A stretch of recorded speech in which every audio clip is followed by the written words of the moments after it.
हरिः ओं तत्सत्। ॐ कृष्णं कमलपत्राक्षं पुण्यश्रवणकीर्तनं वासुदेवं जगद्योनिं नौमि नारायणं हरिं। वसुदेवसुतं देवं कंसचाणूरमर्दनं देवकी परमानन्दं कृष्णं वन्दे जगद्गुरुं। नित्याय निरवध्याय सच्चिदानन्दचिदात्मने सर्वान्तरात्मने श्रीमद् वेंकटेशाय मंगलम्। वेंकटेशाय मंगलम्।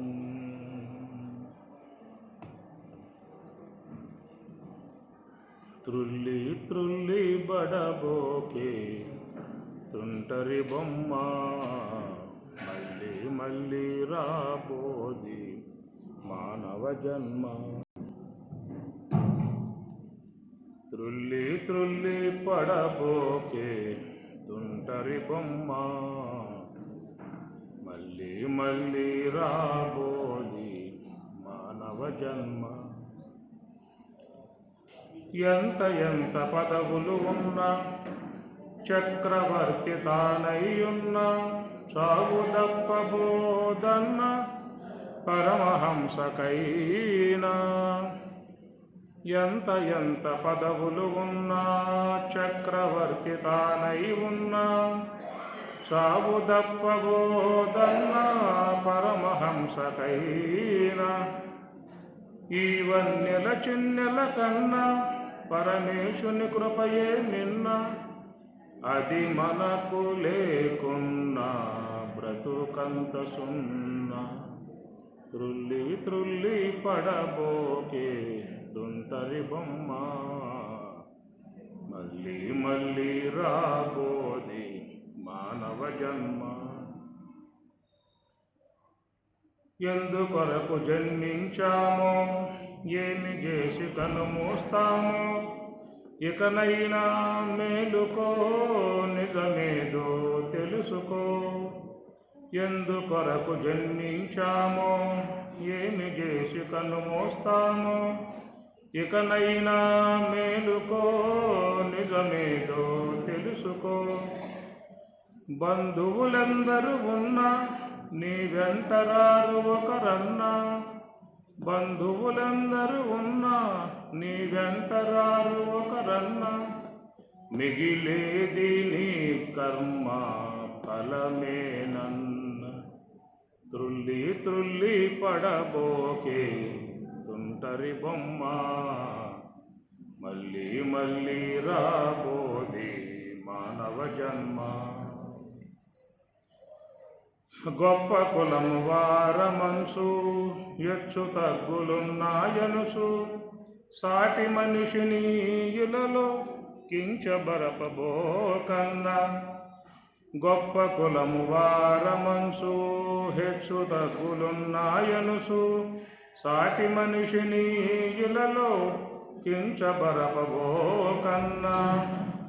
మట్టి కొండ ఈ దేహం విడిచిపెట్టు సందేహం, మట్టి కొండ ఈ దేహం విడిచిపెట్టు సందేహం.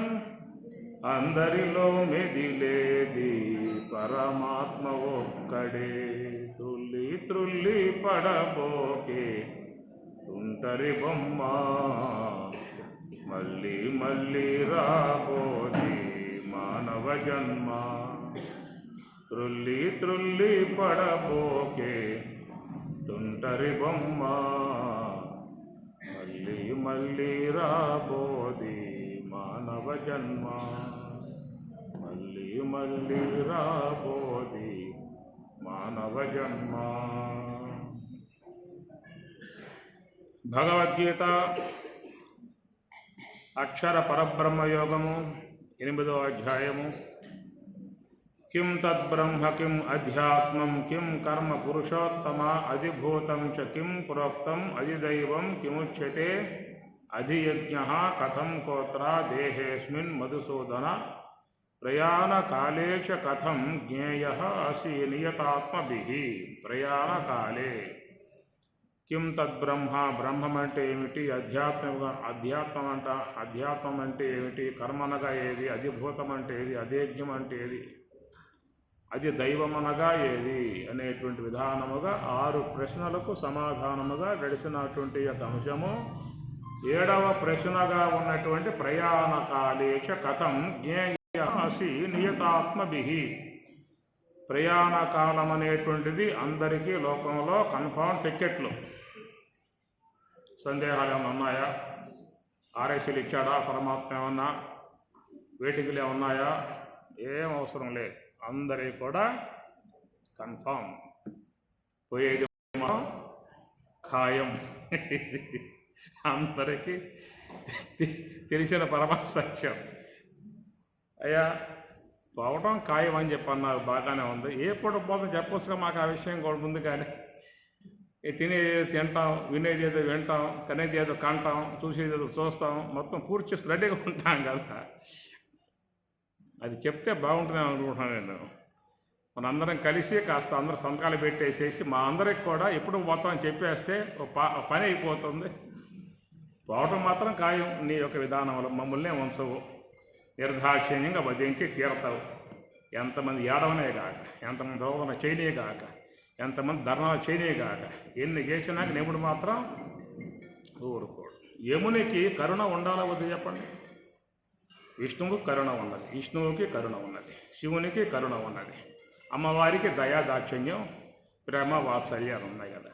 మరి ఎంతమంది దేవుడికి కారుణ్యము దయ ప్రేమ ఇవన్నీ ఉన్నప్పుడు యముడికి లేకుండా పోవడం కారణం ఏంటి? యమునికి దయ ఉండాలా వద్దా చెప్పండి? ఉండాలా? ఉండకూడదు. ఉండాలా వద్దా అడుగుదాం.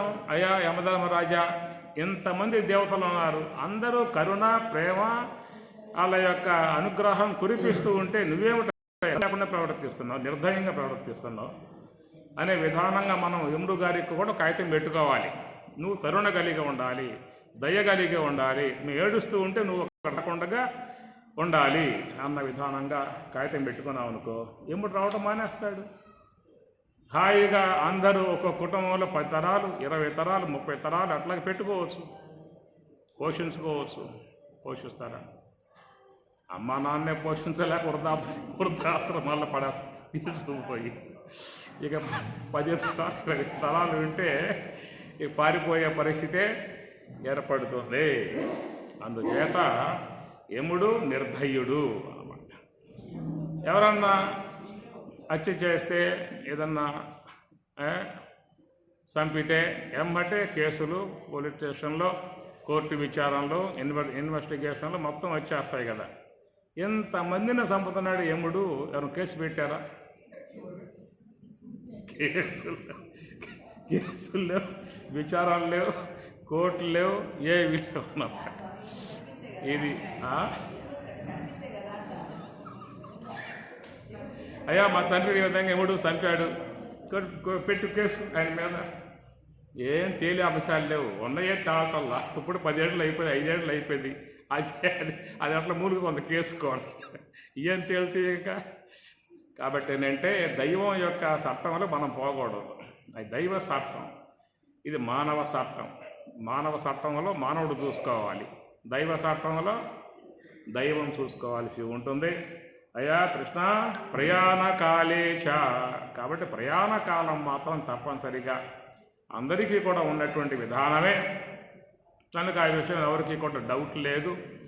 అయితే ఏంటంటే డౌట్ ఎక్కడ అని చెప్పానంటే మళ్ళా పుడతావు అనే విషయం ఉన్న చూసారా, అక్కడ డౌట్ ఉందా? మళ్ళా జాతస్య హి ధ్రువో మృత్యు, జాతస్య పుట్టిన వానికి ధ్రువము నిశ్చయం మరణం అన్న విషయంలో డౌట్ అయితే లేదు.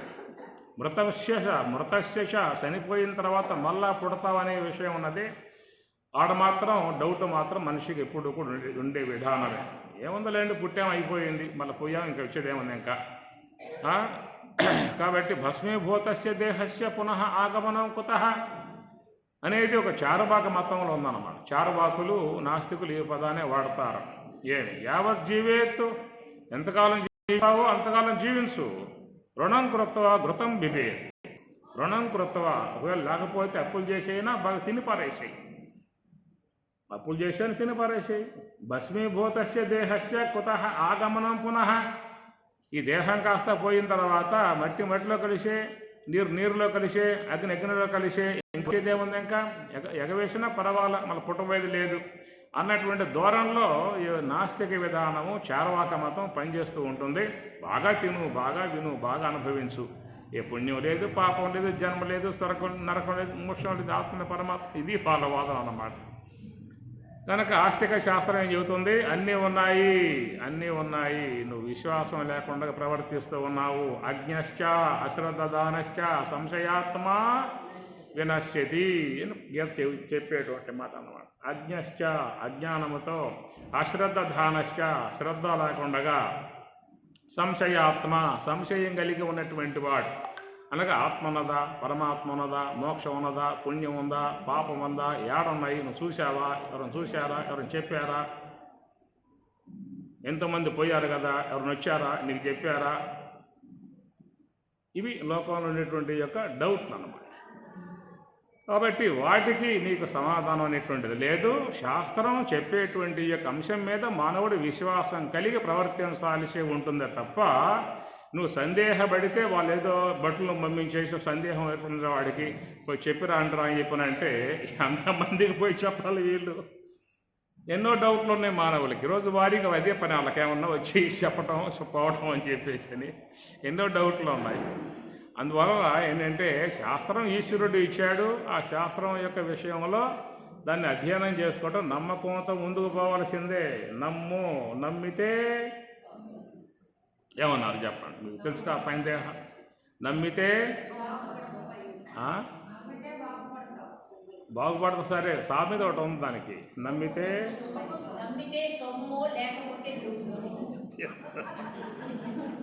నీకు ఆ మాత్రం తెలియదా? బోధకు రాలేండి కూడా ఇన్ని చెబుతావు మాటలు.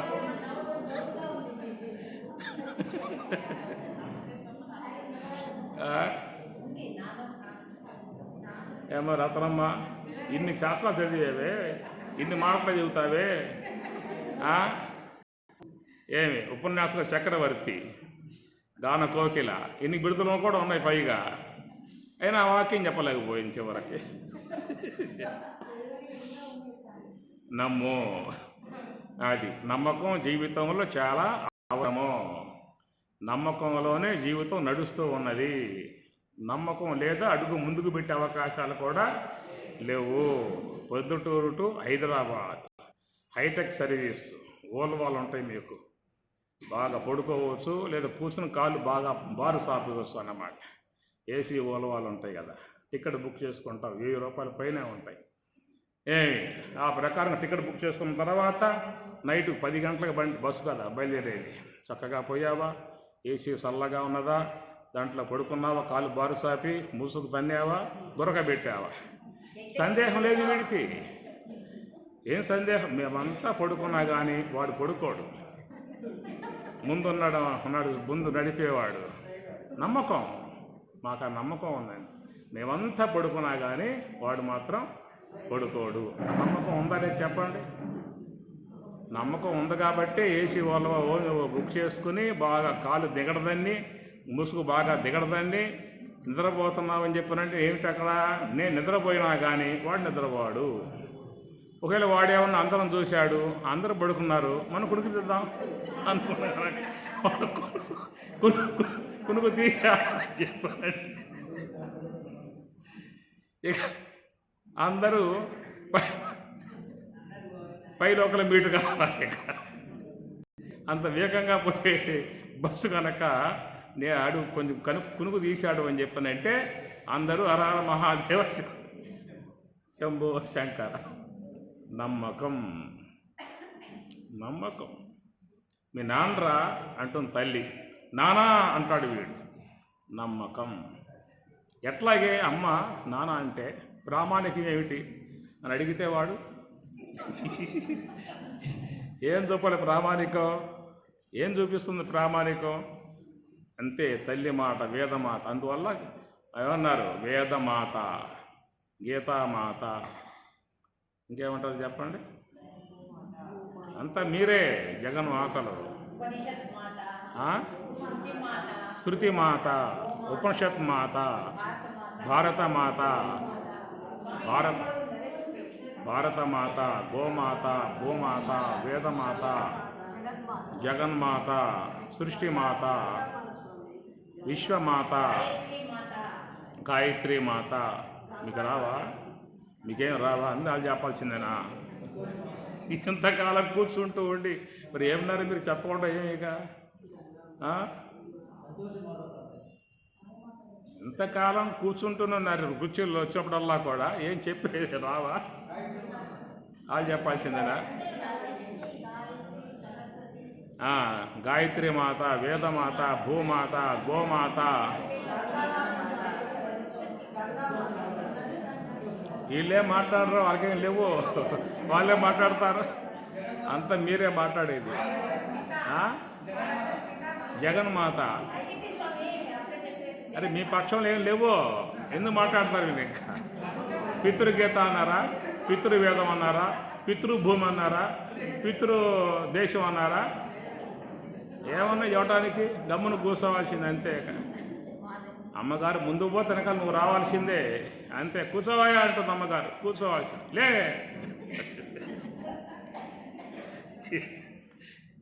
సమస్త రాజ్యాలు ఆలోచకాక ఇంట్లో మాత్రం హోంశాఖ మంత్రి, ఇంట్లో హోంశాఖ మంత్రి, అక్కడ మాత్రం ప్రభువే ముఖ్యమంత్రి కావచ్చు, పిఎం కావచ్చు, సీఎం కావచ్చు, ఎవరన్నా కావచ్చు. దేశానికి ఇంటికి ఈమె పిఎం, ఈమె సీఎం. ఇంటికి వచ్చిన తర్వాత గమ్మున ఉండాల్సింది. అది వేదం అన్నమాట. నమో బ్రోవామని చెప్పవే సీతమ్మ తల్లి, నన్ను బ్రోవామని చెప్పవే. అయ్యగారు జాబ్ చేస్తామన్నాడు. ఆఫీసర్ కోపం వచ్చింది. డిస్మిస్, పో, ఇంటికి వెళ్ళిపో. అయ్యా ఏదో పొరపాటు అయిపోయింది, చిన్న పొరపాటు, ఎంత పెద్ద శిక్ష, మన్నించండి, క్షమించండి అని చెప్పి అయ్యవారు పాపం జాబ్ చేసుకుంటున్నాను. అదే వానికి ఆధారం. ఇంటికి కూడా ఏం చెప్పినా కానీ వినలా. నేను యజమానిని చెప్పా, అయిపోయింది, ఒకే మాట, ఒకేసారి, దట్స్ ఆల్. ఒకసారి చెప్పానా, 100 సార్లు చెప్పినట్లే, మనం వాళ్ళకి చెప్పనని చెప్పాను. ఇక దాంతో అయ్యగారు ఇంటికి వెళ్ళిపోవాల్సిన పరిస్థితి వచ్చేసింది. సాటి ఉద్యోగస్తులు అన్నారు, ఎందుకు బాధపడతావయ్యా అని వాళ్ళు ఆయనకి మంచి ఉపదేశం చేశారు. నీకు ఇది చెబుతున్న మంత్రాన్ని గట్టిగా నువ్వు దీన్ని పట్టించు, ఈ మంత్రం పట్టుకో, నీకు డోకా లేదని చెప్పేసి ఆ సాటి ఉద్యోగస్తులందరూ కూడా చెప్తే వాడు ఆ మంత్రం పట్టుకున్నాడు. అప్పుడే నేరుగా వెళ్ళిపోయాడు ఇంటికి. ఆఫీసర్ ఇంటికి వెళ్ళిపోయాడు. అమ్మవారి దగ్గరికి వెళ్ళాడు. అమ్మ ఇది పరిస్థితి, ఇది పేదవాడిని, పేద బ్రాహ్మణుడిని, చిన్న జాబ్ చేసుకుంటూ ఉన్నా, వచ్చే జీతంతో బతుకుతూ ఉన్నాము కుటుంబం అంతా కూడా. అయ్యగారు కోపం వచ్చింది, డిస్మిస్ అన్నాడు. ఆయన చెప్పగానే అన్నాడా, నేను చెప్తాను వెళ్ళవయ్యా, నువ్వు రేపు వచ్చి జాయిన్ కా అని చెప్పాను అమ్మగారు. ఆయన మాట పట్టించుకోమాక, ఆయన అట్లాగా అంటూ ఉంటాడు, నువ్వు రేపు వచ్చి జాయిన్ కా అని చెప్పేసి అని అమ్మగారు చెప్పేసింది, అభయం ఇచ్చేసింది అనమాట. సాయంత్రంగా అయ్యగారు ఇంటికి వచ్చేసాడు. రాగానే చెప్పింది, ఏంటి ఇట్లా అన్నావంట అని చెప్పి. ఏమన్నాను?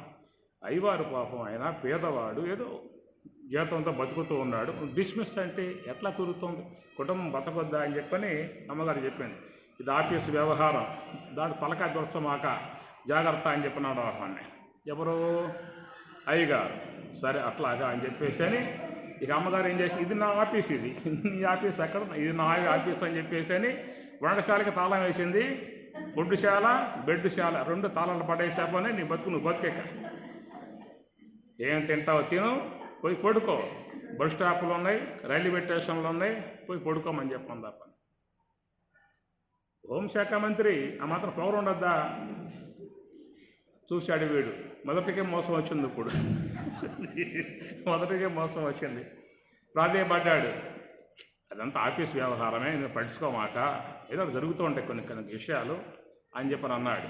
ఏమన్నా కానీ కాక నేను మాట ఇచ్చేవాడికి రేపొద్దున ఆఫీస్కి వస్తాడు, జాయిన్ చేసుకోవాల్సిందే, లేదా నీ ఇష్టం, ఇక తాళం ఈ తాళం రెండు నా దగ్గర ఉంటాయి. ఇక ఎక్కడ తింటావో తిను, ఎడపడు పడుకో పోయి అనగానే చివరికి ఇక దండం పెట్టేశాడు.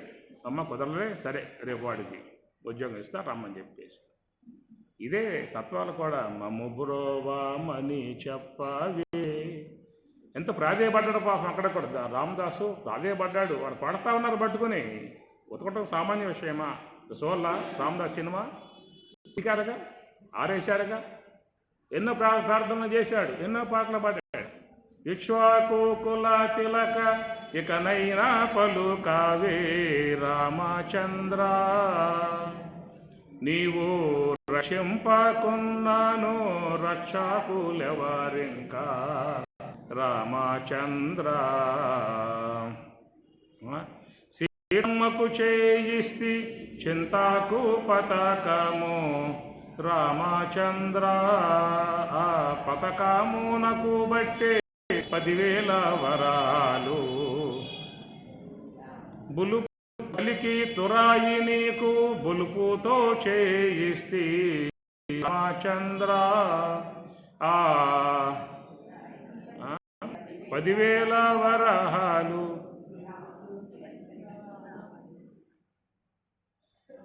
ఇట్లా అన్నీ 10,000 మొత్తం మీకే పెట్టే కదా అంటయ్యా.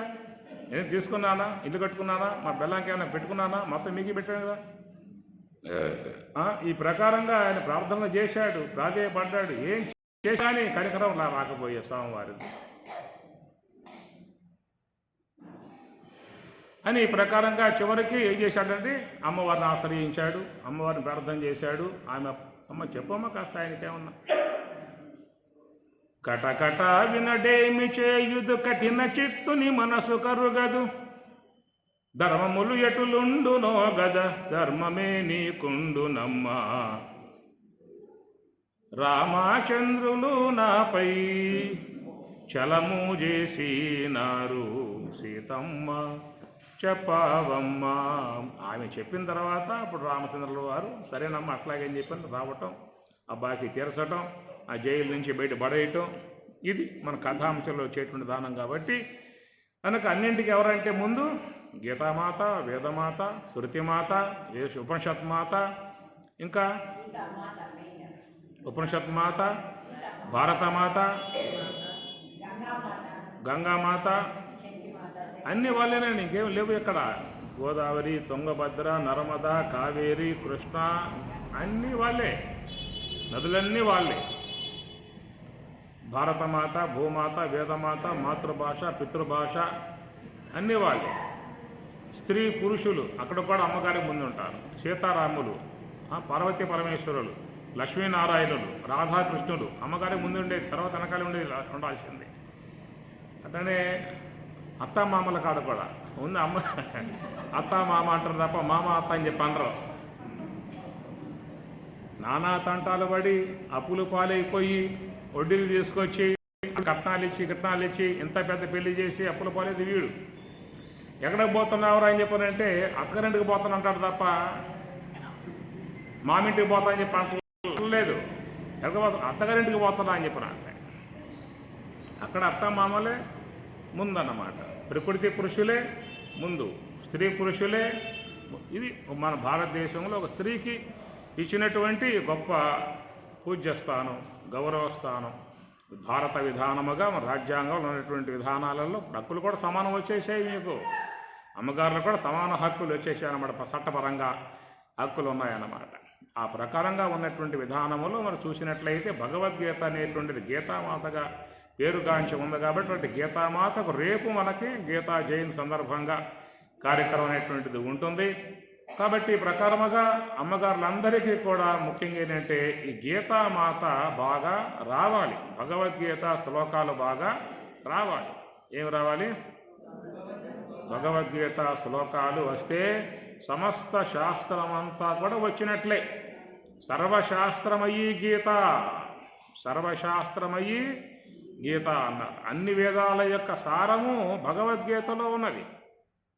ఏమి సర్వశాస్త్ర ఏకం శాస్త్రం దేవకీ పుత్ర గీతం. అదనమాట. ఆనాటి కాలంలో మహాత్ములు గుర్తించారు. ఏమిటా అని చెప్పనంటే, అలసులు మంద బుద్ధిబలు అల్పతరాయువులు ఉగ్రరోగ సంకలితులు మంద భాగ్యులు సుకర్మములివ్యు జేయ జాలరి కలియుగమందు మానవులు. అప్పటి కాలంలో త్రేతాయుగంలో వాళ్ళు గుర్తించారు, వచ్చేది కలియుగం. ఈ కలియుగంలో మానవులు ఎట్లా ఉంటారు అని చెప్పనంటే, అలసులు, అలసిపోతాం. 10 నిమిషాలు అట్లా అడుగులేస్తే చాలు, ఏం పని చేయాల్సిన అవసరం లేదు, బరువులు ఎత్తాల్సిన అవసరం లేదు, ఏం దించాల్సిన అవసరం లేదు. అడుగులు వేస్తేనే ఆయాసం పడతామండి. అరే తినే తిండిలో ఏముంది? పూర్వకాలం దంపుడు బియ్యం బాగా దంచే వాళ్ళకి వ్యాయామమే, మరి నమిలి మింగేవాడికి వ్యాయామమే, జీర్ణం కావటం కూడా వ్యాయామమే లోపల.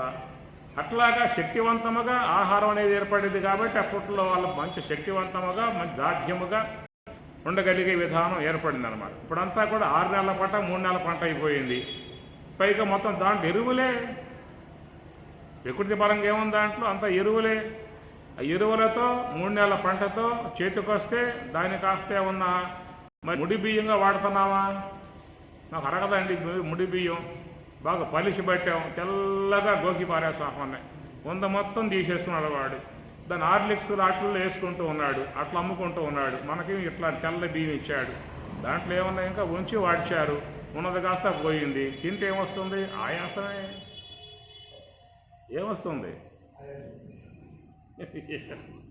ఆయాసం. అలసులు మందబుద్ధి బలు, మందబుద్ధి జ్ఞాపకం ఉండలేదు. కళ్ళజోడు కళ్ళకే ఉంటుంది, ఎతుకుతూ ఉంటాడు ఎక్కడ అని చెప్పేసి. అమ్మ అంటుంది, అమ్మగారు, ఏమయ్యా నీ కళ్ళకే ఉంది కళ్ళజోడు? ఓ ఉందా అనుకుంటాడు. అట్లాగా ఇక్కడ వస్తువు పెడితే మరుక్షణంలో జ్ఞాపకం ఉండటం లేదు. గమనించండి, ఎవరైనా కానీ ఆడ చెల్లి పెడతారు, పొద్దున్న చెల్లి ఇక్కడ ఉన్నది, ఎవరు పెట్టిపోయారు అర్థం కాలేదు. దొరికిందా? దొరికారా వాళ్ళు? నేను రాకముందే ఉంది అది, పోయారు. కొంతమంది బస్ స్టాపులు రైల్వే స్టేషన్లో మాట్లాడుతూ ఏమరపాటుతో పక్కన పెడతారు ఆ పని, అంతే సంగతులు, లేచి వెళ్ళిపోతారు. అట్లా పెట్టమాకండి. పెడితే బ్యాగులో పెట్టుకోండి, లేదా సంచిలో పెట్టుకోండి తప్ప పక్కన మాత్రం పెట్టద్దు. మతి మరుపులు హోటల్లా ప్రయాణం చేసే వాళ్ళు కూడా ఆదరా బాదరా అని సర్దుకుంటారు. బండి కింద తర్వాత టికెట్ జ్ఞాపకం వస్తుంది, ఆ టికెట్ పెట్టులో ఉంటుంది. ఏం చేయాలి? అలసులు మంద బుద్ధిబలు అల్పతరాయువులు ఉగ్రరోగ సంకలితులు, ఉగ్రరోగ సంకలితులు. వ్యాధులు ప్రబలత ఉన్నాయి. వ్యాధులు ఎంతమంది డాక్టర్లు, ఎన్ని మందులు, ఎంతెంత యొక్క బైపాస్ సర్జరీలు కానీ అటాకులు కానీ రకరకాలైన ఎందుకు వస్తున్నాయి మానవులకు అని చెప్పనంటే ఆహార పదార్థాలు సరిగ్గా మనం తీసుకోవటం లేదు. శరీరాన్ని గుల్ల చేసే విధానముగా ఉన్నటువంటి పదార్థాలు దేహంలో పడేస్తూ ఉండటం కారణముగా దేహమంతా కూడా రోగాలమయంగా, రోగాల ఫ్యాక్టరీగా కొత్త పుట్టుకొచ్చే విధానముగా. ఉగ్రరోగ సంకలితులు, కొన్ని వ్యాధులైతే బంధువుల్లాగా చూసిపోతూ ఉంటాయి. తలనొప్పి, పొట్ట నొప్పి, పన్ను నొప్పి ఇలాంటివన్నీ బంధువుల్లాగా చూసిపోయేటువంటివిగా ఉంటాయి. కొన్ని వ్యాధులైతే అట రావడం తప్ప అటు పోవడం తెలియదు. పద్మవ్యూహంలోకి పోయినట్లుగా వీడు అవి రావడం తప్ప అవి పోవేక. ఏవవి? షుగరు, బీపీ, క్యాన్సరు ఇత్యాది కొన్ని ఉన్నాయన్నమాట. అవి వస్తాయి తప్ప పోవన్నమాట. ఏమేమి వ్యాధులు లేరా? చాలా కాలం మీరు వచ్చేసేసి పోవచ్చు కదా అని చెప్పనంటే వీడు నువ్వు శాశ్వతమా? నువ్వు పోయేవాడివే కదా, తీసేపోదాం అన్న విధానంగా టెస్ట్ కూర్చుంటాయి. ఉగ్రరోగ సంకలితులు మందభాగ్యులు సుకర్మములివ్యుజేయజాలరి కలియుగమందుమా. కాబట్టి కలియుగంలో మానవుని యొక్క పరిస్థితి ఈ ప్రకారంగా ఉన్నది కాబట్టి వాడిని ఉద్ధారకం చేయాలనే ఉద్దేశముతో మరి ఉపనిషత్తులు 108 ఉపనిషత్తులు ఏడ చదువుతా? వేదములు 4 వేదములు, ఋగ్వేదం, యజుర్వేదం, సామవేదం, అధర్వణ వేదం ఎక్కడ పఠనం చేస్తాం? పూర్వకాలం ఆశ్రమాలకు పోయి ఆశ్రమాలలో ఉండి సన్నిటి స్నానం చేస్తూ అపక్వాహారం భుజిస్తూ నేల పడకను శయనిస్తూ గురువును సేవించి 12 సంవత్సరాలు ఆశ్రమాలలో మేము పడ్డాంగా తిప్పలు. రాండి పోవడం ఎవరు వస్తారు? 12 గంటల ఆశ్రమం ఉండటానికి ఎవరు వస్తారు? 12 సంవత్సరాలు ఆశ్రమాల్లో ఉంటారు. ఒక్క పూట స్వరాజ్య ఆశ్రమం వచ్చారంటే సాయంత్రం వల్ల బండెక్కేయటమే. ఈ ప్రకారంగా ఉన్నటువంటి యొక్క కాలములో మానవుల్ని ఎట్లా ఉద్ధరింప చేయాలి అన్నది వాళ్ళ యొక్క ఆలోచన అన్నమాట. ఇంత వేదవాంగ్మయం ఎంతో ఉన్నది. ఇంత వాంగ్మయాన్ని వీళ్ళు అధ్యయనం చేయలేరు, చదవలేరు, అర్థం చేసుకోలేరు. వాళ్ళకున్న సమయమే తక్కువ, తీరుబాటు తక్కువ, యావగేషణ ఎక్కువ, తీరుబాటు తక్కువ. ఇవన్నీ ఉన్నాయి కాబట్టి వీడికి సమస్త శాస్త్రాల యొక్క సారవంతమై ఉన్నటువంటి యొక్క అంశాన్ని వీడికి అందించేటువంటి యొక్క ఉద్దేశంతో కృష్ణ భగవానుల వారు సమస్త మానవుల్ని ఉద్ధరించటానికై వైకుంఠం నుంచి వాడు భూలోకానికి దిగివచ్చి మనందరికీ కూడా అందించినటువంటి యొక్క గ్రంథం భగవద్గీత. వైకుంఠం ఎక్కడ, భూలోకం ఎక్కడ చెప్పండి? అది ఎందుకు రావడం చెప్పు? హాయిగా వైకుంఠంలో చల్లగా ఎయిర్ కండిషన్ పాలసాగరంలో అమ్మవారు సేవిస్తూ ఉంటే హాయిగా పడుకొని ఆనందంగా ఉండక ఎందుకు రావటం భూలోకానికి అంటే మనందరినీ తరింపజేయటానికి ఆయన గారు ఈ యొక్క లోకంలోకి యుగే యుగే మనం వస్తామని స్వామి చెప్పారు. అవసరం పడితే వస్తాను, పిలవండి వస్తా అని చెప్పి అంటున్నాడు. మనం పిలిస్తేక కాబట్టి ఆ ప్రకారముగా పరమాత్మ స్వయంభూ అయినటువంటి పరమాత్మ, విశ్వంభరుడే ఉన్న పరమాత్మ, సహస్ర శీర్ష పురుష సహస్రాక్ష, 1000 శిరస్సులు 1000 సమస్త జీవులలో ఉన్నటువంటి యొక్క సర్వేశ్వరుడు, జగన్నాటక సూత్రధారి సర్వేశ్వరుడు శ్రీమన్నారాయణుడు ఈ యొక్క భూమి మీదకి కృష్ణావతారములుగా వచ్చి మరి కృష్ణావతారముగా వచ్చి భగవద్గీతను మనకి అందించిన విధానం. కాబట్టి రేపటి రోజున గీత జయంతి కార్యక్రమం విధానముగా లోకం అంతటా కూడా రేపు గీత జయంతి జరుపుకుంటాయి. అన్ని ఆశ్రమాలు, అన్ని గ్రామాలలో కూడా అందరూ గుళ్ళు ఉన్నా లేకపోయినా 10 మంది సత్సంగం చేరి ఉంటే చాలు. రేపటి రోజున అన్ని గ్రామాలలో, ఆశ్రమాలలో, పట్టణాలలో, గుళ్ళల్లో అన్ని చోట్ల కూడా భగవద్గీత ఒక మంచి బృహత్తర గ్రంథముగా, ఎన్నో గ్రంథాలు ఉన్నాయి, ఎన్ని ఉన్నా కానీ సమస్త సారభూతమై ఉన్నటువంటిది భగవద్గీత కనుక అటు భగవద్గీతను సర్వోన్నతముగా భావించి దాన్ని హైందవులు పూజ చేసుకుంటూ ఉన్నారు. చూడండి, ఇస్లామిక్ వాళ్ళు ఖురాన్ షరీఫ్ పూజ్య గ్రంథముగా దాన్ని ఉన్నత స్థాయిలో పెట్టిన వాళ్ళు పూజ చేసుకుంటూ ఉన్నారు. వాళ్ళ యొక్క పూజ్య భావన కదా. అట్లనే క్రైస్తవులు ఉన్నారు, వాళ్ళు బైబుల్, న్యూ టెస్టిమెంట్ బైబుల్, దాన్ని కూడా వాళ్ళు ఎంతో పవిత్ర భావనగా పట్టుకుని ఎంతో ఆదివారం వస్తే అంత పనులు ఉన్నాయి కాక పనికి పోరు వాళ్ళు, ఎంత డబ్బు ఇస్తున్నా పోరు వాళ్ళు, చర్చకి వెళ్ళిపోతారు. అది ఒక నియమం వాళ్ళు అట్లాగా పెట్టుకోవటం జరిగింది. కనుక అన్ని మతాల కంటే కూడా సర్వోన్నతమై ఉన్నటువంటి యొక్క సంస్కృతి కలిగి ఉన్నటువంటి యొక్క మతం మన హిందుత్వ మతం. దీంట్లో ఎంతోమంది మహాత్ములు, యతీశ్వరులు, సాధువులు, సన్యాసులు, పరివరాజకులు, విద్వసతములు, విధిషమనులు, యోగులు, జ్ఞానులు, పండితులు ఎంతమంది జనసలే కదా.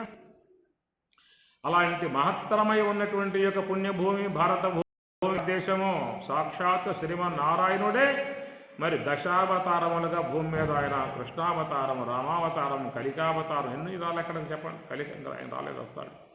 ఈ ప్రకారంగా శ్రీ మహావిష్ణువే స్వయంగా భూమి మీద సంచరించిన భూమి కాబట్టి అలాంటి భారతదేశంలో జనించటం చాలా గొప్ప విశేషం. కాబట్టి అందరూ కూడా గ్రహించాల్సిన అంశము భగవద్గీత శ్లోకాలను కనీసం పఠనం చేయాలి. శ్లోకాలు బాగా రావాలి.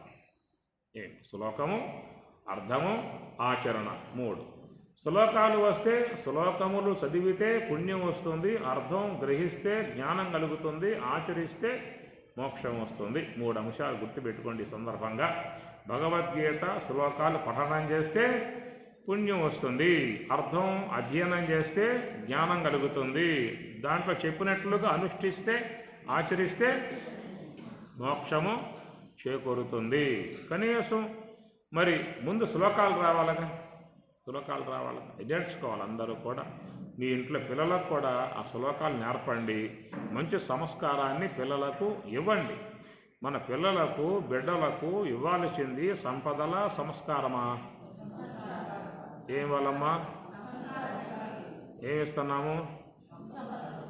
సంస్కారం ఇవ్వాలి, కానీ ఏమిస్తున్నావు? వాడు పుట్టకముందే వాడి పేరు మీద కొన్ని ప్లాట్లు అప్పుడు కొని పెట్టుంటాం. ఇంక పుట్టలు ఇంక రాలే, ఇంకా వాడి వేడికి ఇంకా అలా పేరు పెడతాం కాబట్టి వాడి పేరు మీద 3 ప్లాట్లు అక్కడ కొని పెట్టాం.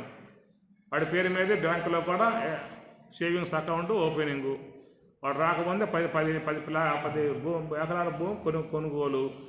వాడు రాకముందే అమెరికాలో ఒక సైటు కొనుగోలు. ఇంకా రాలా వాడు భూమి మీదకి. ఇంకా ఎంత ఆలోచనలు చేస్తూ ఉన్నారు. కానీ మన లీలావతి అమ్మగారు ఉన్నది కదా, ఆమె విషయం చెప్పండి. గర్భంలో ఉండగానే లీలావతి ఏమిచ్చింది? జ్ఞానాన్ని ఇచ్చింది. ఆ జ్ఞానాన్ని పొందినవాడి పేరేమిటి? ప్రహ్లాదుడు అన్నమాట. మాతృగర్భము జొచ్చి మొన్నది మొదలుగా చిత్తమచ్యుతమేద చేర్చువాణి. మాతృగర్భము జొచ్చి, తల్లి గర్భంలో ఉండగానే ఆమె గారు వాడికి అక్కడిని సంస్కారాన్ని నూరిపోసింది. ఆ ప్రకారం వాడు పరమభక్తుడుగా లోకంలోకి వచ్చి గొప్ప కీర్తిని గడించాడు. కాబట్టి ప్రకారముగా మన యొక్క పిల్లలకు పెద్దలుగా ఉన్నటువంటి వారు వాళ్ళకి సంపదలు ఇవ్వటానికి ముందు సంస్కారాన్ని ఇచ్చినట్లయితే వాడు గౌరవప్రదముగా బతుకుతాడు, మంచిగా బతుకుతాడు, సాత్వికంగా బతుకుతాడు, అందరినీ గౌరవిస్తాడు, తాను గౌరవాన్ని పొందుతాడు, అమ్మ నాన్నకు కూడా సేవలు చేస్తాడు. నానా ఆ బెల్లేసుకున్నావా, నానా కొడుకో నీ కాళ్ళు ఒత్తుతా అనేటువంటి వాళ్ళు ఎవరు ఉన్నారు ఈ కాలంలో? కాళ్ళు ఒత్తుతారా, పీకొత్తుతారా? ఇలాంటి పరిస్థితి అన్నమాట. కనుక సంస్కారాన్ని ఇవ్వగలిగితే అది పెద్దలకు మంచిది, శుభము. వృద్ధాప్యంలో వాళ్ళు చూస్తారు, కాపాడతారు, దగ్గర ఉండి రక్షించే విధానం. కాబట్టి మన యొక్క భారతీయ సంస్కృతి విధానంలో వారందరూ కూడా చూసినట్టుగా ఉపనిషత్తులు అవి అర్థం కాని వ్యవహారం. సామాన్యంగా ఈ భారతము, భాగవతము, రామాయణము అవి ఉద్గ్రంథములు.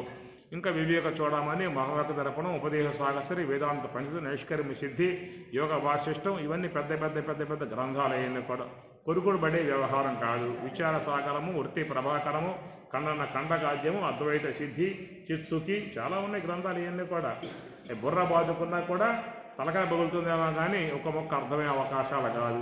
ఇంతంత వాటిల్లోకి పోలేకపోయినా కానీ మన తీరుబాడే తక్కువ, మనకున్న అవకాశమే తక్కువ. కనుక అందరికీ కూడా అన్ని శాస్త్రాల సారభూతమై ఉన్నటువంటి విషయముగా భగవద్గీత మన ముందు ఉన్నది. వేదవ్యాసుల వారు ఇచ్చి వెళ్ళాడు, కృష్ణ పరమాత్మల వారు చెప్పారు.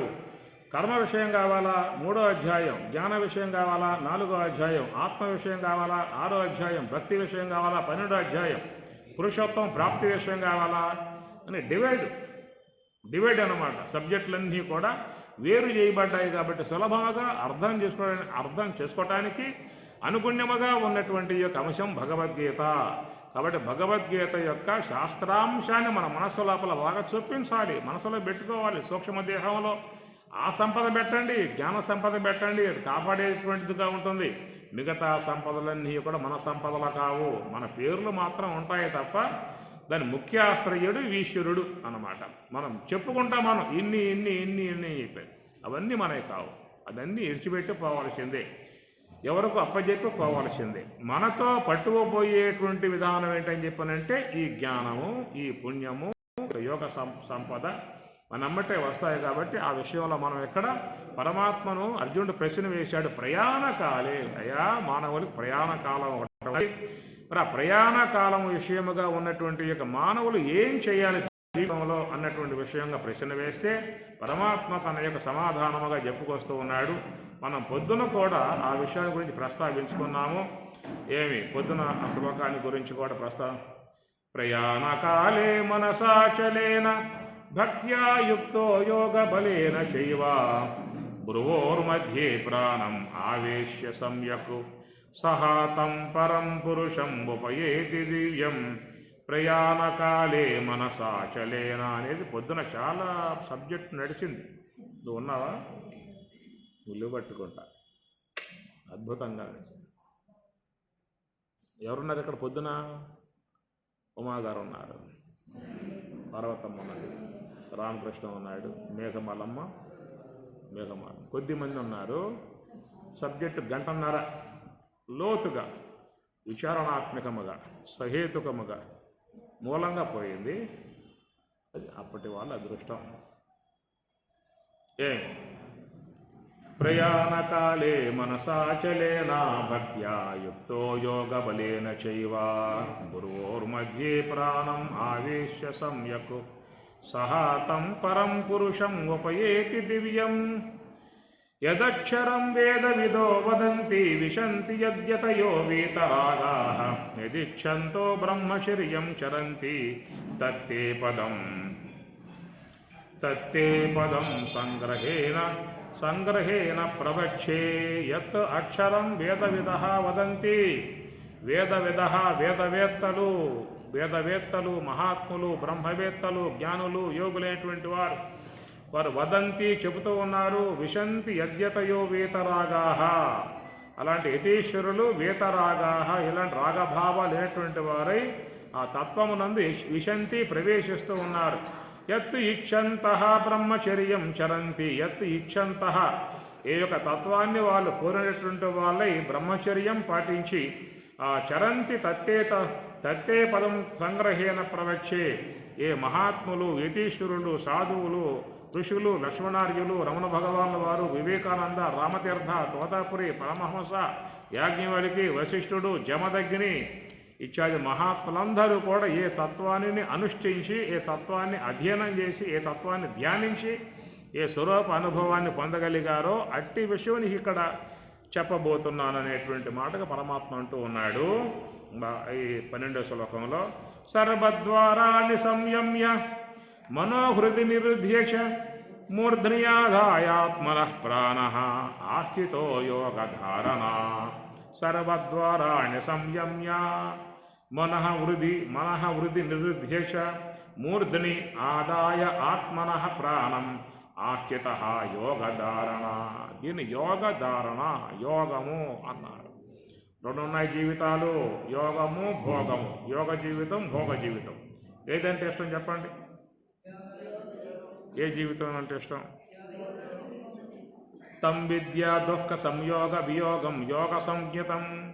సమస్త దుఃఖములు వేదనలు బాధలు సమస్యలు భవవ్యాధులు మొత్తం పోగొట్టేటువంటి విధానమేమో యోగం, యోగ జీవితం. సమస్త దుఃఖములు వేదనలు బాధలు రోగాలు మొత్తం తెచ్చిపెట్టేది ఏది? యోగ జీవితమా?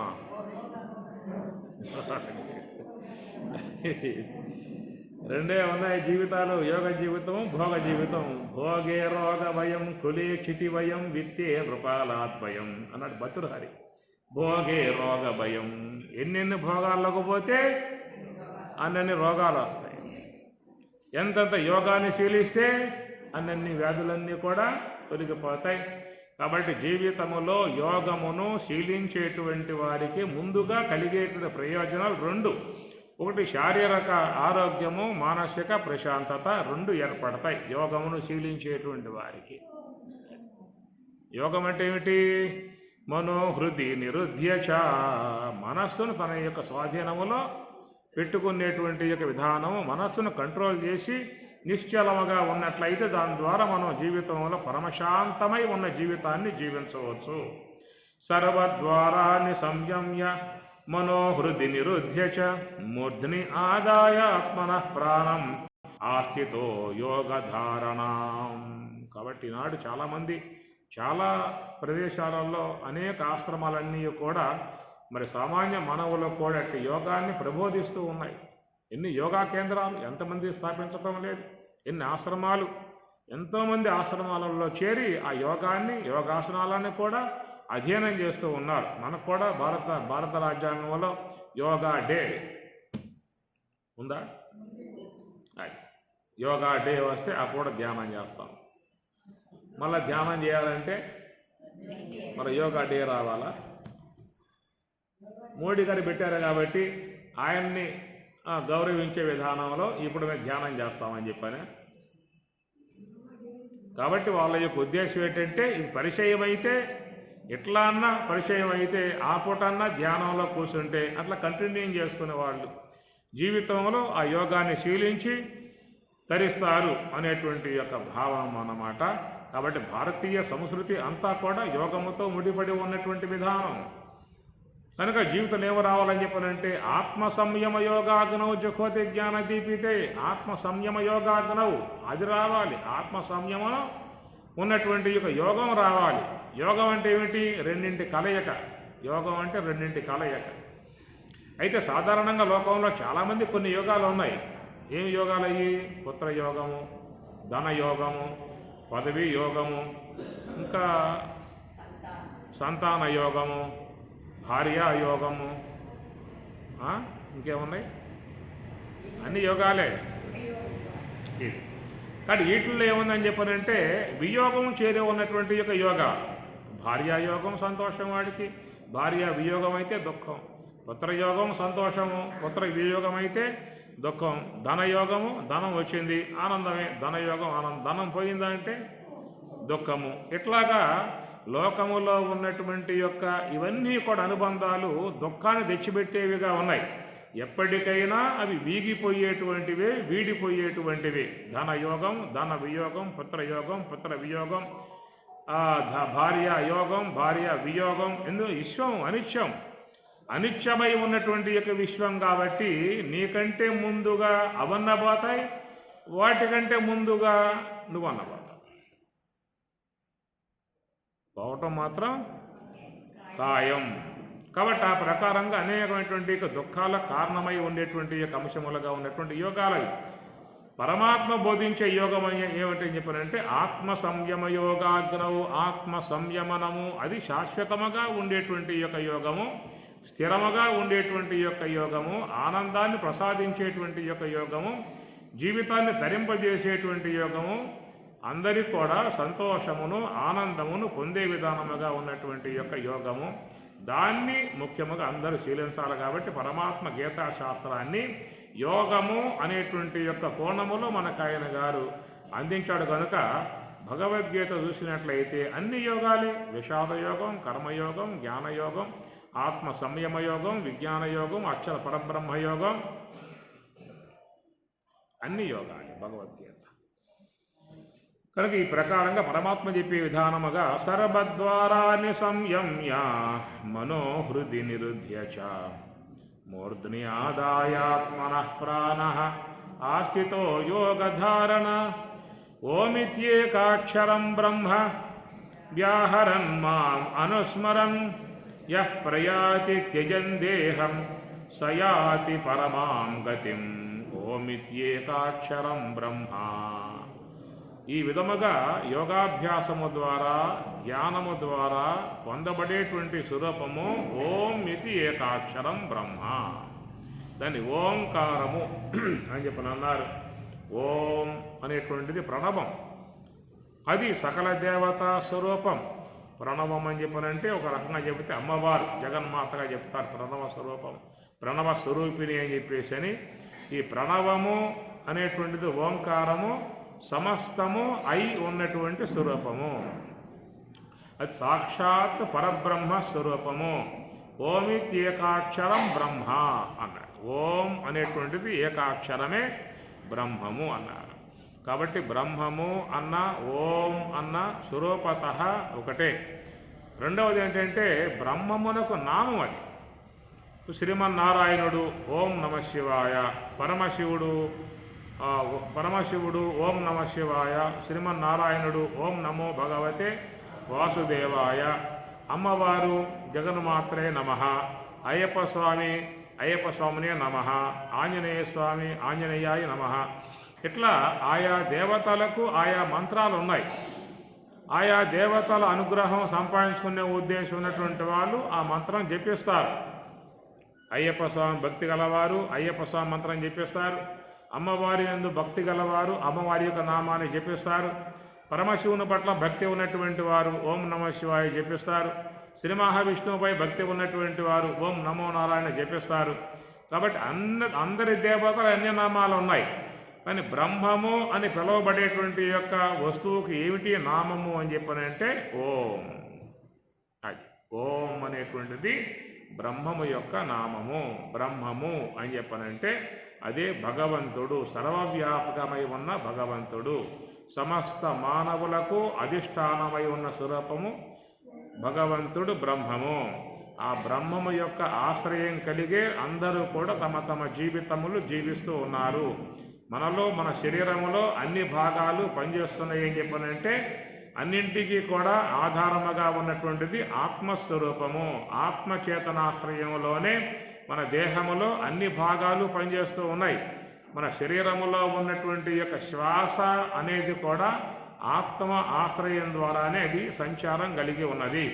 కనుక అందరి యొక్క జీవనం సర్వభూతేషు తపశ్చాస్మి తపస్విషు, జీవనం సర్వభూతేషు, సమస్త భూతముల్లో ఉన్నటువంటి యొక్క జీవనం ఏమిటని చెప్పనంటే ఆ బ్రహ్మము అని అర్థం. బ్రహ్మము అన్న, ఆత్మ అన్న, పరమాత్మ అన్న స్వరూపత ఒక్కటే. అట్టి ఆ బ్రహ్మమే అందరి యందు ఆత్మ అనే పేరుతో పిలువబడుతూ ఉన్నది. అట్టి ఆత్మ అనేటువంటి ఒక స్వరూపమే దాన్ని ఆనందాత్మిక స్వరూపము, సచ్చిదానందమై ఉన్నటువంటి స్వరూపము, సత్తు చిత్తు ఆనందాత్మికమై ఉన్న స్వరూపం ఏంటంటే ఆత్మ అని చెప్పని. అట్టి ఆత్మను ఆనంద స్వరూపము, ఆనందమయోభ్యాసాత్తు అన్నది బ్రహ్మసూత్రం. ఆనందమయ, ఆత్మ అంటే ఆనందమయము అన్నారు. ఆనందో బ్రహ్మేతి విజానాత్, ఆనందాత్యేవ ఖలు యమాని భూతాని జాయంతి, ఆనందేన జాతాని జీవంతి, ఆనందం ప్రయంతి అభిషం విశంతీతి తద్బ్రహ్మ అని మనకి వేదం చెప్పేటువంటి యొక్క మాట. ఆనందం బ్రహ్మేతి విజానాత్, ఆనందాత్యేవ ఖలు యమాని భూతాని జాయంతే. సమస్త జీవులు కూడా ఆనందాన్ని అపేక్షించే జీవితాలు జీవిస్తూ ఉన్నారు అన్నారు. ఆనందేన జాతాని జీవంతి, ఆనందం ప్రయంత అభిశంవిశంతీతి. కనుక మనం చూసినట్లయితే అందరికీ ఏం కావాలి జీవితంలో? దుఃఖం కావాలా, వేదన కావాలా, బాధలు కావాలా, ఏం కావాలి? ఆనందం కావాలి, శాంతి కావాలి, సుఖం కావాలి. ఇవన్నీ కూడా ఏంటంటే పరమాత్మ యందున్నటువంటి స్వరూపత లక్షణములు. ఇవన్నీ భగవంతుని యందున్నాయా, మన బయట నమ్మేటువంటిదిగా ఉన్నాయా? ఆనందము ఒక శేష, సుఖము ఒక శేష, శాంతి ఒక శేషాలుగా అమ్మే అవకాశాలు ఉన్నాయా? నీకేమన్నా అది దొరకవు, బయట దొరికేటువంటివి కావు. అవన్నీ కూడా ఆత్మ యొక్క స్వరూపం. ఆత్మ అంటే ఆనందం, ఆత్మ అంటే సుఖం, ఆత్మ అంటే శాంతి. ఆ ప్రకారముగా ఆ యొక్క భగవంతునిలో భగవంతుడు అన్న, ఆత్మ అన్న, బ్రహ్మము అన్న పేర్లు మార్పే తప్ప వస్తువు మాత్రం ఒకటే. ఒక వస్తువుకి అనేక పేర్లు ఉంటాయి, అనేక పేర్లు ఉంటాయి. ఇప్పుడు జలము అన్నారు కదా, హిందీ వాళ్ళు ఏమంటారు? పానీ అంటారు. ఇంగ్లీష్లో ఏమంటారు? వాటర్ అంటారు. అదే కర్ణాటక వాళ్ళు ఏమంటారు? అంటారు. తమిళ వాళ్ళు ఏమంటారు? తన్ని అంటారు. మరాఠీ వాళ్ళు ఏమంటారు?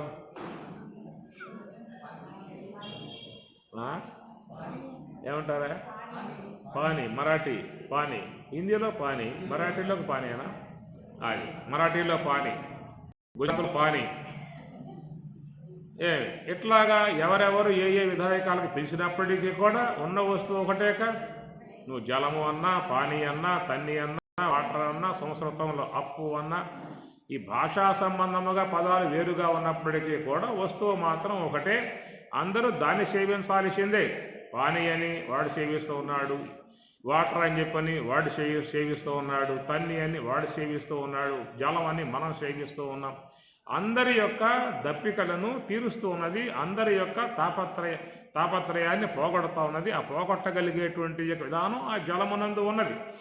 కనుక ఆ జలాన్ని సేవిస్తే ఎవరికైనా దప్పిక తీరుతుంది, సేద తీరుతుంది, స్నానం చేస్తే సుఖం కలుగుతుంది. ఇవన్నీ దాంట్లో ఉన్నాయి కదా. అది ఆ జలము యొక్క ధర్మాలు. అవన్నీ కూడా సేద తీర్చడము, ఆకలి దప్పిక పోగొట్టడం, శుచి శుభ్రతను కలగజేయటము. ఎట్లయితే జలానికి ఆ ధర్మాలు అనేటువంటివి ఉన్నాయో ఆ ప్రకారముగా ఆత్మ అనేటువంటి స్వరూప విషయంగా చూసినట్లయితే అది మహాత్ములు చెప్పింది. సత్యం జ్ఞానం అనంతం బ్రహ్మ ఆనందో బ్రహ్మేతి విజానాత్. ఈ ప్రకారముగా బ్రహ్మము అని చెప్పనంటే ఆనంద స్వరూపము. లోకములో ఆనందాన్ని అపేక్షించని వారు ఎవరున్నారు? నాకు ఆనందం వద్దండి అనేవాళ్ళు ఉన్నారా? నాకు దుఃఖం వద్దండి, నాకు బాధలు వద్దండి, నాకు వేదన వద్దండి, నాకు సమస్యలు వద్దండి అనేవాళ్ళైతే లోకంలో ఎంతమంది ఉంటారు? దాదాపుగా సగం మంది ఉంటారా? అందరూ ఉంటారా? అందరూ లోకంలో అందరూ కూడా మాకు వద్దు, మాకు వద్దు, నాకు సమస్యలు వద్దు, నాకు బాధలు వద్దు, నాకు దుఃఖాలు వద్దు, నాకు మానసిక ఒత్తిళ్ళు వద్దు, అశాంతి వద్దు, వద్దు వద్దు అని చెప్పనే విధానంగానే మరి ఏం చేస్తున్నారు? గొళ్ళకు పోతూ ఉన్నారు. తిరుమల కొండకు పోతు, తిరుమల కొండ అంతా నిండిపోయి ఉంటుంది. ఎవడు పోయినా గుడి ముందుకి, స్వామి ముందుకి ఏమొద్దంటారు వాళ్ళు? నాకు శాంతి వద్దు, నాకు ఆనందం వద్దు, నాకు అని చెప్పని అంటారే ఏం కోరుకుంటారు? స్వామి నమస్కారం, ఏ తిప్పలబడి ఎంతో దూరం ప్రయాణం చేసి రాత్రంతా బండిలో పడుకొని నిద్రలేక మీ వద్దకు వచ్చాను, విన్నమించుకున్న ఉద్దేశం వచ్చాను. నా బాధలు వద్దు స్వామి, దుఃఖాలు వద్దు, సమస్యలు వద్దు, అశాంతి వద్దు, నాకు మా ఇంట్లో మా ఇంటల్లా పాటికే వద్దు. ఒకవేళ ఇవ్వగలిగితే మా ఇంటి పక్కన ఉన్నటువంటి వాళ్ళకు కూడా ఇవ్వవద్దు. ముందు మా ఇంట్లో సంగతి చూడు, తర్వాత పక్కింట్లో వాళ్ళ సంగతి చూడు అని ప్రకారంగా అందరూ కూడా గుడికి పోయి అభిషేకాలు చేసిన, అర్చనలు చేసిన, అష్టోత్తరనామాలు, సహస్రనామాలు, పూజలు చేసిన అందరూ కోరుకునేది ఏమిటి?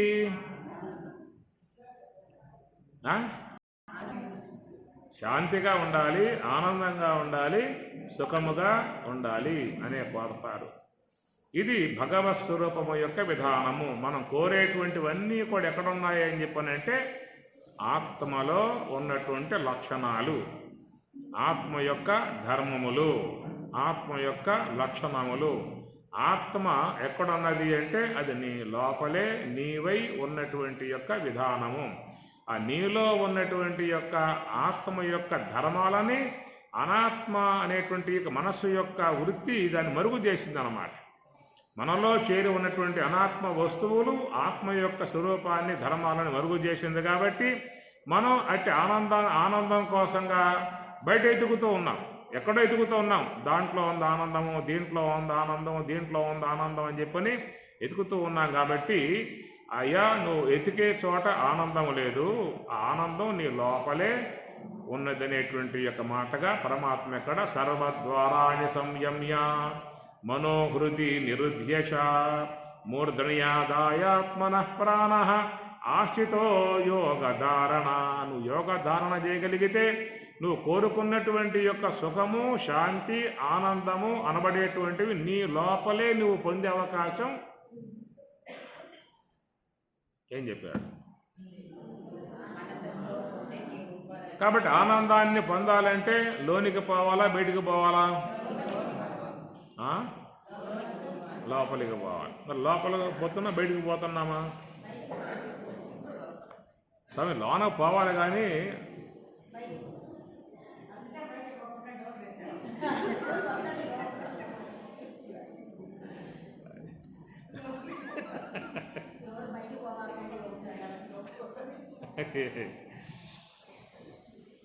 కానీ చూస్తే లోకంలో అందరూ కూడా అది పాటిస్తున్నారు, ఒక పక్షంలో పాటిస్తూ ఉన్నారు.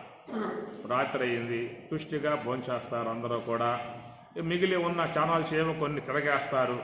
టైం అప్పుడు 11, 11:30, 12 అవుతుంది. ఇంకా చూస్తారా? 12 అయిందా కదా రాత్రి, అట్లా చూస్తూ కూర్చుంటారు. ఇంకా 1 గంట దాకా కూర్చుంటారా? 2 దాకా కూర్చుంటారా? 3 దాకా కూర్చుంటారా? తప్పనిసరి కాబట్టి మిగిలిపోయి ఉన్నాయి కాబట్టి భోంచేసిన తర్వాత 1, 2 చూస్తారు. 10:30 కాగానే అందరూ కూడా ప్రయాణానికి సిద్ధపడతారు.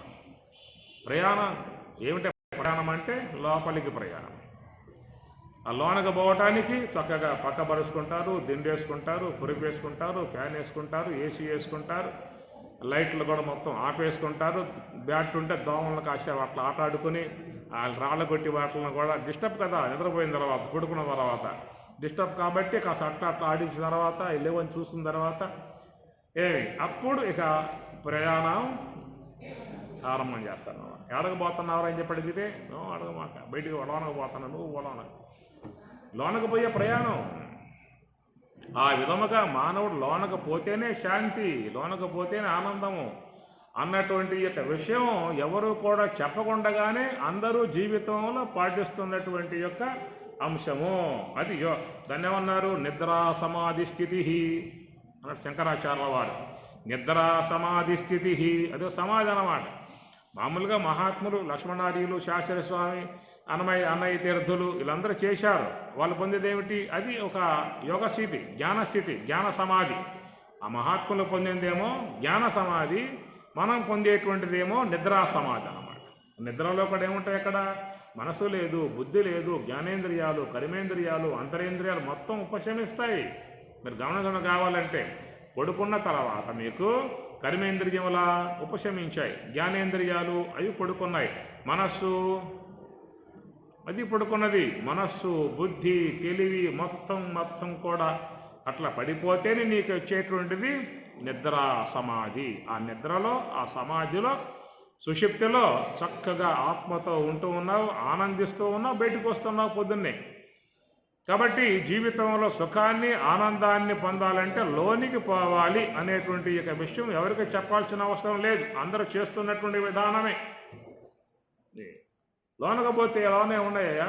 తినేవి బయట ఉన్నాయి, చూసేవి బయట ఉన్నాయి, అన్నీ బయట ఉండగా లోనకి ఎందుకు పోవటం అని చెప్పనంటే ఇవన్నీ ఉన్నా కానీ నేను కోరుకునే శాంతి ఇక్కడ లేదు, నేను కోరుకునే ఆనందము ఇక్కడ లేదు. కాబట్టి అనే ఉద్దేశం అందరూ కూడా రాత్రి అయింది అంటే లోనికి పోయే ప్రయత్నం చేస్తూ ఉన్నారు. అదే అంశాన్ని మహాత్ములు బోధించే విధానం. అయ్యా నీకు లోనకి పోయే అలవాటు నీకు ఉంది కదా, ఆ లోనికి పోయేదేదో ఇట్నుంచి వెళ్ళు. హంస యొక్క ఆశ్రయం ద్వారా, శ్వాస ద్వారా ప్రయాణం చేసినట్లయితే నువ్వు ఆత్మను పొందే అవకాశం నీకు ఏర్పడుతుంది. స్వామి చెప్పినట్లుగా సోహం భావేన పూజయే, మనస్సుని శ్వాస వెంబటే పెట్టి ధ్యానం చేసినట్లయితే దాని ద్వారా నీకు అవ్యాజమై ఉన్నటువంటి, నిష్కంటకమై ఉన్నటువంటి, నిరావరణమై ఉన్నటువంటి ఆత్మానందాన్ని పొందే అవకాశం నీకు ఏర్పడుతుంది. సకల మానవులు జీవితంలో ఆనందాన్ని అపేక్షించే కదా అన్ని కార్యాలు చేస్తూ ఉన్నది. ఇప్పుడు డబ్బు సంపాదిస్తూ ఉన్నారు, దుఃఖం కోసం కదా. ఇల్లు కట్టుకుంటూ ఉన్నారు, దుఃఖం కోసమే కదా. వివాహం చేసుకుంటున్నారు, దుఃఖం కోసమే కదా. దేనికోసం? మంచి కారు కొనుక్కున్నారు, దుఃఖం కోసమే కదా. దేనికోసం? దేనికోసం అంటే ఏం చెబుతారు? ఆనందం కోసం అని చెప్పాల్సింది. ఏ కార్యం చేసినప్పటికి కూడా ఆనందాన్ని అపేక్షించే అన్ని కార్యములు చేస్తూ ఉన్నావు అంటాడు యాజ్ఞవల్కి. ఆత్మనస్తు కామాయ పతిం ప్రియం భవతి, ఆత్మనస్తు కామాయ పుత్ర ప్రియం భవతి, ఆత్మనస్తు కామాయ ద్రవ్యం ప్రియం భవతి, ఆత్మనస్తు కామాయ సర్వం ప్రియం భవతి. ఆత్మనస్తు కామాయ, ఆత్మను ఉద్దేశించే, ఆనందాన్ని ఉద్దేశించే పతిం ప్రియం భవతి, ఆనందాన్ని అపేక్షించే సతిం ప్రియం భవతి, ఆత్మ ఆనందాన్ని అపేక్షించే పుత్ర ప్రియం భవతి, ఆత్మ యొక్క ఆనందాన్ని అపేక్షించే ద్రవ్యం ప్రియం భవతి. సమస్తము కూడా విశ్వంలో మానవుడు ఆనందాన్ని అపేక్షించే అన్నిటినీ కూడా ఆశ్రయిస్తూ ఉన్నాడు, అన్నిటినీ కూడా సంపాదించుకుంటూ ఉన్నాడు. ఏదైనా జీవితంలో దేని ద్వారా అయినా దుఃఖం వచ్చే విధానం ఉందా అంటే దూరంగా పారేస్తాడు. ఆ దుఃఖానికి హేతువు అన్నాడు అనుకోండి, ఏం చేస్తారు చెప్పండి? దూరంగా వదిలిపెట్టేస్తారు. ఎంతో బ్రహ్మాండముగా ఒక గృహము అమ్మకానికి వచ్చింది, తక్కువ రేట్లో, సగం రేట్లోనే అమ్మకానికి వచ్చేసింది అన్నమాట. సంతోషపడ్డాడు. అరే, 1 కోటి రూపాయలు చేసే ఇల్లు 50 లక్షలకి ఇచ్చేసాడనేటువంటి విధానముగా వాడు సంతోషపడతాడు అన్నమాట. సగానికి వచ్చేసింది ఇల్లు అని చెప్పి సంతోషపడతాడు. తర్వాత తీరా చూస్తే ఏమైంది అక్కడ అని చెప్పని ఇల్లంతా కూడా వాస్తు విరుద్ధం అయిపోయింది అన్నమాట. వాస్తు విరుద్ధం. శాస్త్రం ఉందిగా, వాస్తుశాస్త్రం ఉంది కదా, అదేం చెబుతున్నది? దక్షిణ భాగంలో గృహం ఉండాలి, ఉత్తర భాగం మొత్తం ఖాళీ ఉండాలి, ఈశాన్య భాగంలో బాగుండాలి. గృహం కట్టుకున్నా కానీ ఈశాన్య భాగంలో పూజా మందిరం ఉండాలి, ఆగ్నేయంలో వంటశాల ఉండాలి, దక్షిణ భాగంలో పడగేది ఉండాలి, వాయువులో అటాచుడు ఉండాలి. ఇది ఒక శాస్త్ర విధానం ఉన్నటువంటి దానం. అదంతా కూడా అస్తవ్యస్తం చెప్పిన దానికి. ఈ విధంగా అయిపోవడం కారణముగా వాళ్ళు ఏమన్నారు? అయ్యా మాకు దుఃఖాలు వస్తున్నాయి, బాధలు వస్తున్నాయి, అశాంతి వస్తుంది అని చెప్పినప్పుడు ఆ సిద్ధాంతి చూశాడు. అరే, గృహం అంత అస్తవ్యస్తంగా ఉందరా, దీంట్లో నువ్వు ఉంటే నీకు అశాంతి తప్ప, బాధలు తప్ప, దుఃఖము తప్ప నీకు ఏమీ ఉండవని చెప్పి అన్నాడు. అనడంతో మరి ఆ గృహాన్ని వాళ్ళు ఏం చేస్తారు? మొత్తం కొట్టిపారేయటం. అమ్మాన్ని దుఃఖానికి హేతు అయింది కాబట్టి కొట్టేస్తున్నాం. ఆనందానికి నిలయమై ఉన్నట్లయితే ఆనంద నిలయము పైన పెట్టుకుంటాము. దుఃఖానికి హేతు అయిందా? కొట్టేస్తున్నాడు. అరే, ఎంత డబ్బు పెట్టి కొన్నవరా గృహాన్ని, కొట్టేస్తున్నామని చెప్పినంటే శాంతి లేదు, ఆనందం లేదు, సుఖం లేదు, కొట్టి పారేస్తాడు. కాబట్టి మానవుడు జీవితంలో అపేక్షించేటువంటి యొక్క అంశం ఏమిటని చెప్పి చూసినట్లయితే సుఖము, శాంతి, ఆనందము అనబడేటువంటి యొక్క లక్షణాలు ఆత్మ యొక్క స్వరూపత లక్షణాలు. కాబట్టి అట్టి ఆత్మ యొక్క లక్షణాలు కోరే సకల జీవులు కూడా జీవిస్తూ ఉన్నారు.